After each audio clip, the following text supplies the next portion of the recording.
Last session में हम लोगों ने डिस्कस किया था यूजर डिफाइंड फंक्शन के चारों टाइप्स और call by value and call by reference कि क्या क्या होता है। आज हम लोग डिस्कस करते हैं कि रिकर्सन के बारे में कि व्हाट इज़ द रिकर्सन। तो कल भी हमने आपको बताया था कि जब कोई फंक्शन खुद को कॉल करता है तो वो क्या कहलाता है, रिकर्सिव फंक्शन कहलाता है या रिकर्सन बोलते हैं उसको। तो when a function calls copy of itself to work on small problem that is called recursion. Suppose करो ऐसी कोई हमारे पास प्रॉब्लम है जिसको हम छोटे छोटे सब टास्क में सिमिलर टाइप ऑफ प्रॉब्लम में कन्वर्ट कर सकते हैं, तो वहाँ पे हम लोग रिकर्सन को अप्लाई कर सकते हैं। और उस फंक्शन जो फंक्शन होता है जहाँ पर रिकर्सन अप्लाई होता है उस फंक्शन को क्या बोलते हैं हम लोग, रिकर्सिव फंक्शन बोलते हैं। और जो कॉल होती है जो हम लोग फंक्शन कॉल करते हैं उस कॉल्स को क्या बोलते हैं हम लोग, रिकर्सिव कॉल्स बोलते हैं। और कहाँ पे हो सकता है, जब कभी भी हम लोग रिकर्सन की बात करते हैं, रिकर्सन को यूज करते हैं, तो हमेशा एक चीज़ का ध्यान रखना चाहिए कि रिकर्सन के अंदर हमारे पास एक टर्मिनेटिंग कंडीशन जरूर होनी चाहिए। जैसे हम लोग लूपिंग करते थे तो लूपिंग में हम लोग जब भी लगाते थे तो ध्यान रखते थे कि हमारा लूप जो है इनफाइनाइट ना होने पाए। तो वैसे ही जब कभी भी रिकर्सिव सोल्यूशन की हम लोग बात करते हैं, रिकर्सन की बात करते हैं, तो वहाँ पे भी हमें ये ध्यान रखना होता है कि there should be a terminating condition, otherwise हमारा रिकर्सन क्या हो जाएगा, इनफाइनाइट उसमें चला जाएगा। और दूसरी बात क्या होती है, अगर हम इटरेटिव कोड से इसको कंपेयर करें रिकर्सन को, तो रिकर्सन में हमारे पास कोड जो होता है वो कम लिखना होता है एज कंपेयर टू इटरेशन। हालांकि दोनों ही तरीके से हम सॉल्व कर सकते हैं सेम प्रॉब्लम को, रिकर्सन से भी सॉल्व कर सकते हैं और उसको हम इटरेशन से भी सॉल्व कर सकते हैं।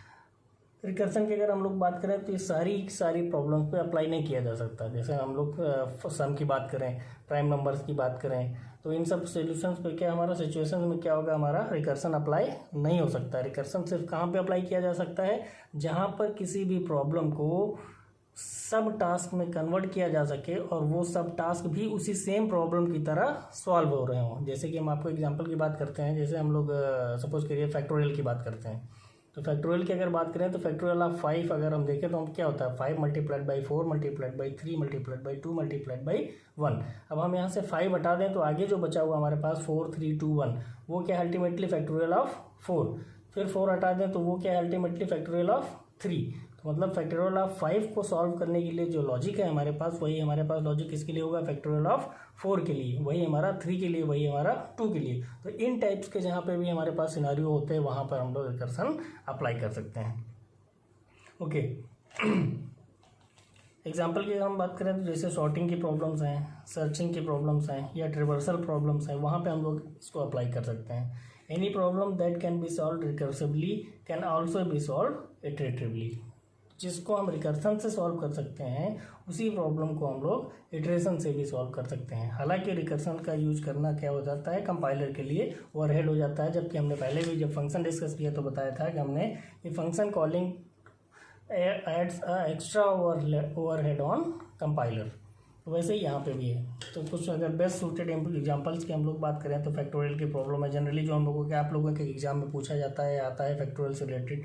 फैक्टोरियल का है, टॉवर एफ नॉय है, फिबोनाची सीरीज है, mostly factorial and Fibonacci series ये ज़्यादा इंपॉर्टेंट है आपका एग्जाम पॉइंट ऑफ व्यू से इन प्रॉब्लम। तो सपोज करिए एक फैक्टोरियल की प्रॉब्लम ले लेते हैं। फैक्टोरियल की प्रॉब्लम को डिस्कस करते हैं हम लोग कि वाया रिकर्सन पहले आप कर ही चुके हैं, फंक्शन से भी इसको आप कर चुके हैं और अब नॉर्मली भी फैक्टोरियल को कैलकुलेट कर चुके हैं, फॉर लूप से भी कर चुके हैं, वाइल लूप से भी कर चुके हैं और डू वाइल लूप से भी आप फैक्टोरियल को कैलकुलेट कर चुके हैं। तो बात करते हैं फैक्टोरियल की। फंक्शन लिखा हमने एक इंट फैक्ट, ये हमने प्रोटोटाइप बना दिया फंक्शन का, दैट इज आवर प्रोटोटाइप। ये हमारा फंक्शन का प्रोटोटाइप हो जाएगा। Main function n and f ये दो वेरिएबल ले लिए, एंटर एनी पॉजिटिव नंबर, कोई भी पॉजिटिव नंबर हमने एंटर करा लिया, स्कैन कर लिया। F is equal to fact of n, function को हमने यहाँ पे क्या कर लिया, कॉल कर लिया, एन को पास कर दिया है। एन इज द क्या होगा, एन हमारा क्या होगा, कल भाई बताया था हमारा n is the actual parameter, या इसको हम लोग क्या बोल सकते हैं, आर्गूमेंट भी बोल सकते हैं। ओके, जब यहाँ पे आएगा कंपाइलर तो कंट्रोल आपका कहाँ पे जंप हो जाएगा, फाइनली यहाँ पे जंप हो जाएगा। एन की वैल्यू यहाँ पे पास हो जाएगी। सपोज करो हमें एन इज इक्वल टू किस पे वर्क कर रहे हैं, 5 पे वर्क कर रहे हैं। Okay, if n equal to 0 तो रिटर्न 1, क्योंकि 0 का फैक्टोरियल क्या होता है, 1 होता है। Else if n equal to 1, अगर 1 होता है तो भी फैक्टोरियल क्या होता है उसका, 1, हमने 1 रिटर्न करा दिया। एल्स रिटर्न, अब यहाँ पे देखिए हमने क्या किया, return n multiplied by fact of n minus 1। क्योंकि अगर हम लोग 5 की बात करें तो 5 को हम लोग कैसे लिख सकते हैं, multiplied by fact of 5 minus 1, ये तो होगा 5 माइनस 1 फैक्टोरियल का 4 का जो फैक्टोरियल आएगा हमारा उसको 5 से मल्टीप्लाई करेंगे तो हमारा डिजायर्ड आउटपुट आ जाएगा। तब इसकी हम एक्सप्लेनेशन की बात करें कि ये कैसे रन करेगा, फिर कह सकते हैं चूँकि कॉम्प्लेक्सिटी बढ़ जाती है काफ़ी, इसमें कॉम्प्लेक्स हो जाती है प्रॉब्लम, तो इसको देखते हैं कैसे होता है, मेमोरी के अंदर क्या होगा, कैसे होगा ये चीज़। Suppose n is equal to 5, ये स्टेटमेंट की बात करें तो रिटर्न आपका ये यहाँ पे गया, n की वैल्यू कितनी है 5, तो ये आ गया हमारा 5, ये और ये 5 हो गया। फैक्ट ऑफ n माइनस 1, तो फैक्ट ऑफ 5 माइनस 1 कितना हो जाएगा 4। जब फैक्ट ऑफ 4 मिलेगा तो अगेन ये फंक्शन खुद को कॉल करेगा, चूँकि फैक्ट ऑफ n सेम है वही चीज़, फैक्ट ऑफ n की जगह अब कितना हो गया 4। जब ये 4 आएगा तो फिर आप यहीं इसकी डेफिनेशन पे आ जाएंगे, फिर आप यहाँ पे आ जाएंगे इस जगह पर्टिकुलर, क्योंकि ये तो है नहीं, ये भी है नहीं, तो आप n इक्वल टू 4 पर सीधे कहाँ आ जाएंगे, एल्स वाले पार्ट पे रिटर्न। ये क्या आपको रिटर्न करेगा, fact of 4 multiplied by again fact of 4 minus 1 मतलब 3। ये जो होगा आपका फैक्ट ऑफ 3, ये क्या देगा निकाल के, अगर हम लोग बात करेंगे 3 मल्टीप्लाइड बाई फैक्ट ऑफ 2, इससे क्या निकल के आएगा 2 मल्टीप्लाइड बाई फैक्ट ऑफ 1, इससे क्या निकल के आएगा यहाँ पे 1 मल्टीप्लाइड बाई फैक्ट ऑफ 0। तो फैक्ट ऑफ 0 कितना होता है हमारा 1, ये रहा। तो 1 से 1 को अगर हम मल्टीप्लाई करेंगे इन दोनों को आपस में, इन दोनों को मल्टीप्लाई करेंगे तो हमारे पास रिजल्ट कितना आएगा 1। अब 2 ऑलरेडी था हमारे पास, जो कि रिकर्सन में क्या होता है कि आप इन डेप्थ नीचे की ओर बढ़ते हैं, फिर जब इसका ये कंपाइलर को जो रिजल्ट रिटर्न करता है वो फ्रॉम डाउनवर्ड टू अपवर्ड, तो हमारा क्या हो गया हमारा 1, 2 यहाँ पे था तो 2 इंटू 1 ये कितना आ जाएगा 2 यहाँ पे आएगा, 3 पहले से था, 3 2 या 6, ये 6 आएगा हमारे पास, 6 यहाँ से रिटर्न होगा ऊपर, 4 ऑलरेडी था हमारे पास, तो 4 मल्टीप्लाइड बाई 6 कितना हो जाएगा हमारा 24 इसको रिटर्न होगा जहाँ से इसको कॉल किया गया था, तो 24 मल्टीप्लाइड बाई 5 पहले से था, 5 मल्टीप्लाइड बाई 4 कितना आ जाएगा हमारे पास 120। तो फाइनली जो होगा हमारा इस पूरे का रिजल्ट, इस पूरे की जगह पे कितना रिजल्ट आ जाएगा, जब रिकर्सन कंप्लीट होगा तो रिजल्ट आ जाएगा कितना 120 एंड रिटर्न 120 कहाँ पे चला जाएगा, फैक्ट ऑफ n की जगह पे वो किस में असाइन कर दिया जाएगा f नाम के वेरिएबल में, और f क्या हो जाएगा फाइनली प्रिंट करा दिया जाएगा। तो इस तरीके से हमारा रिकर्सन वर्क करता है। तो इसको रिकर्सन के केस में जब भी आप कभी करेंगे प्रॉब्लम्स को, तो समझना जरूरी है कि एक्चुअल में जो प्रॉब्लम होती है वो सब टास्क में कैसे डिवाइड होती है और कैसे कंपाइलर उसको रिजल्ट को रिटर्न करता है। ओके, अब हम लोग रिकर्सन के बाद कुछ इंपॉर्टेंट पॉइंट्स डिस्कस कर लेते हैं फंक्शन के रिकॉर्डिंग। सपोज करिए कोई ऐसी सिचुएशन है जहाँ पे आपके एक्चुअल आर्गूमेंट्स जो हैं वो फॉर्मल आर्गूमेंट से ज़्यादा है, तो उस केस में क्या होता है, हमारे पास 2 सिनेरियो होते हैं, देखते हैं क्या है। If actual arguments are greater than formal arguments, suppose करिए कोई ऐसा केस है, function int a int b and int c, ये आपकी फंक्शन डेफिनेशन है, ये आपने एक्चुअल आर्गूमेंट्स यहाँ पे पास किए हुए हैं फंक्शन के अंदर 4 5 6 7 8। तो देखिए टोटल आर्गूमेंट्स ये कितने हैं एक्चुअल आर्गूमेंट्स 5, 1 2 3 4 5, और इनको होल्ड करने के लिए हमारे फंक्शन में कितने आपने फॉर्मल पैरामीटर्स डिक्लेयर कर रखे हैं 3, a b और c। तो इस केस में क्या होगा, 4 की वैल्यू चली जाएगी a में, 5 की वैल्यू जाएगी b में, 6 की वैल्यू जाएगी c में, और 7 और 8 ये जो एक्स्ट्रा है इनको क्या कर दिया जाएगा, इग्नोर कर दिया जाएगा। तो 7 एंड 8 आर इग्नोर्ड। सपोज करिए कोई ऐसा केस होता है जहाँ पे आपके एक्चुअल आर्गूमेंट्स फॉर्मल आर्गूमेंट से कम है, उस केस में क्या होगा, ये वाला case int a int b int c, यहाँ पे देखिए आपने ये किया हमारा एक्चुअल आर्गूमेंट्स पास किए और क्या क्या है 4 एंड 5, तो यहाँ पे 2 हैं और यहाँ पे फॉर्मल आर्गूमेंट्स कितने हैं आपके पास 3, तो 4 चला जाएगा a में, 5 की वैल्यू जाएगी b में, और जो c होगा c will take the garbage value. तो इस केस में c में हमारे पास क्या आ जाएगी, गार्बेज वैल्यू आ जाएगी। तो एक तो ये चीज़ आप लोग ध्यान रखिएगा for your multiple choice point of view, कि अगर कोई ऐसा केस होता है तो किस में गार्बेज वैल्यू जाएगी या कौन से इग्नोर कर दिए जाएंगे, तो ये 2 केस आपके पास आते हैं।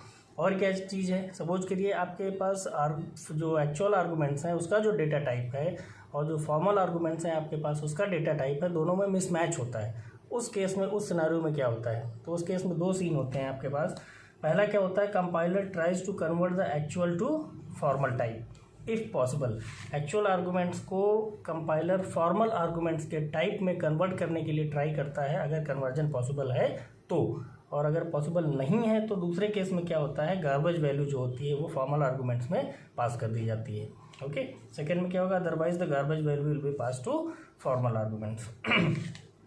एक तो ये बात हो गई इंपॉर्टेंट फंक्शन क्रिएटिंग में। दूसरी चीज़ क्या होगी कि मान लीजिए फंक्शन में आप आर्गूमेंट्स को पास कर रहे हैं तो वहाँ पे जो ऑर्डर ऑफ इवैल्यूएशन होगा वो क्या होगा।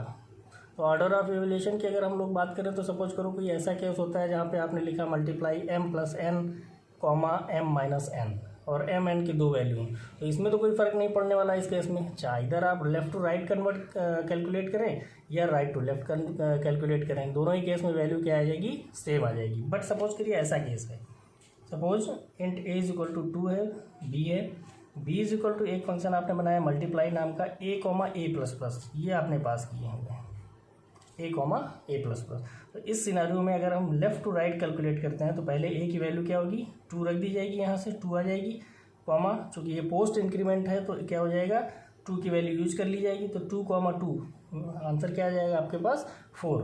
सपोज करिए आप राइट टू लेफ्ट कैलकुलेट करते हैं तो पहले क्या मिलेगा, a प्लस प्लस की वैल्यू क्या हो जाएगी, यहाँ पे 2 को पहले यूज कर लिया जाएगा, हमने रख दिया, फिर एक वैल्यू मेमोरी में बढ़ जाएगी, बढ़ने के बाद इस वाले a पे वैल्यू कितनी मिलेगी हमें, 3 टू जा क्या हो जाएगा 6, मतलब रिजल्ट क्या होगा हमारा, इनकन्सिस्टेंट रिजल्ट होगा। तो डिफरेंट कंपाइलर्स पे आपके पास ये डिफरेंट रिजल्ट आ सकता है। ऐसे ही एक और सिनेरियो देख लेते हैं, सपोज करिए ये आपके पास i is equal to 5 percentage D minus I plus plus comma I. इस केस में भी अगर आप लेफ्ट टू राइट चलते हैं तो वैल्यू आपकी 4 एंड 5 आएगी, राइट टू लेफ्ट चलते हैं तो वैल्यू आपकी इधर से इधर अगर आप चलते हैं तो आपकी वैल्यू आएगी 5 एंड 5। तो ये भी क्या हो गया आपका डिफरेंट हो गया। तो सी में इसके रिगार्डिंग कोई गाइडलाइंस नहीं है, the order is unspecified in C regarding the function argument evaluation. तो हमेशा इन टाइप की सिचुएशन से क्या होना चाहिए, अवॉइड करना चाहिए, बचना चाहिए। ओके, नेक्स्ट हम लोग डिस्कस करते हैं इसके बाद, जब एरे आपको पढ़ाया था तो एरे में बताया था array and functions are closely related. Okay, तो अब हम लोग बात करते हैं एरे एंड फंक्शन की। दो केस हो सकते हैं। पहला केस कैसा होता है, एरे के एलिमेंट्स को, इंडिविजुअल एलिमेंट्स को एज एन आर्गूमेंट्स फंक्शन में पास करना। दूसरा क्या केस हो सकता है कि पूरे के पूरे फंक्शन को ही हम उसके अंदर फंक्शन के अंदर पास करें। तो पहले केस को डिस्कस कर लेते हैं, pass the individual array elements to the function. तो ये सिंपल वैसे ही होगा जैसे हम लोग जनरली ये सिंपल वेरिएबल की वैल्यू को अभी तक पास करते आए हैं एक्चुअल आर्गूमेंट से फॉर्मल आर्गूमेंट में। देख लेते हैं विद द हेल्प ऑफ एक एग्जाम्पल।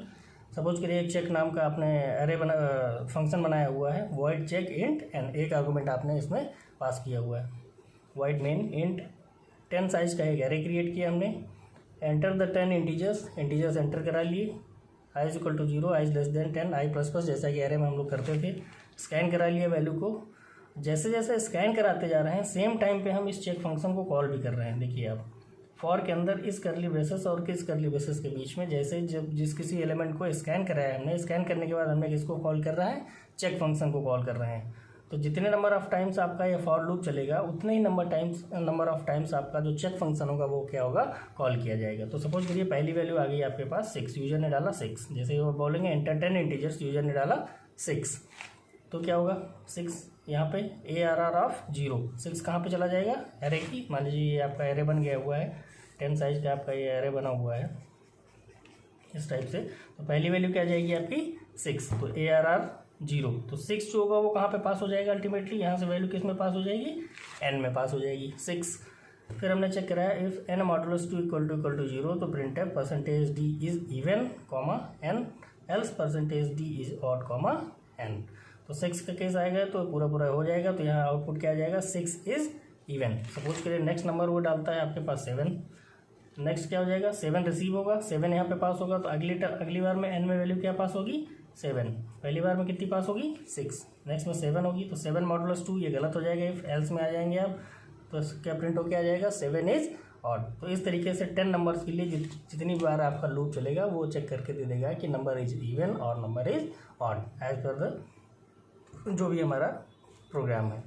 तो इस तरीके से हम लोग क्या करते हैं, इंडिविजुअल एरे एलिमेंट्स को फंक्शन के अंदर पास कर सकते हैं। ठीक है, नेक्स्ट केस आएगा हमारे पास passing the whole array to the function. इसको हम लोग नेक्स्ट सेक्शन में डिस्कस करेंगे। तब तक आप लोग इतना जो हमने बता दिया है अभी तक, ये तीसरा सेशन है फंक्शन का, तो यहाँ तक का आप लोग प्रिपेयर कर लीजिए, क्योंकि इसके बाद हमारे पास आएगा स्ट्रिंग, पॉइंटर, देन स्ट्रक्चर, तो ये मेन टॉपिक्स आएंगे हमारे पास। ओके।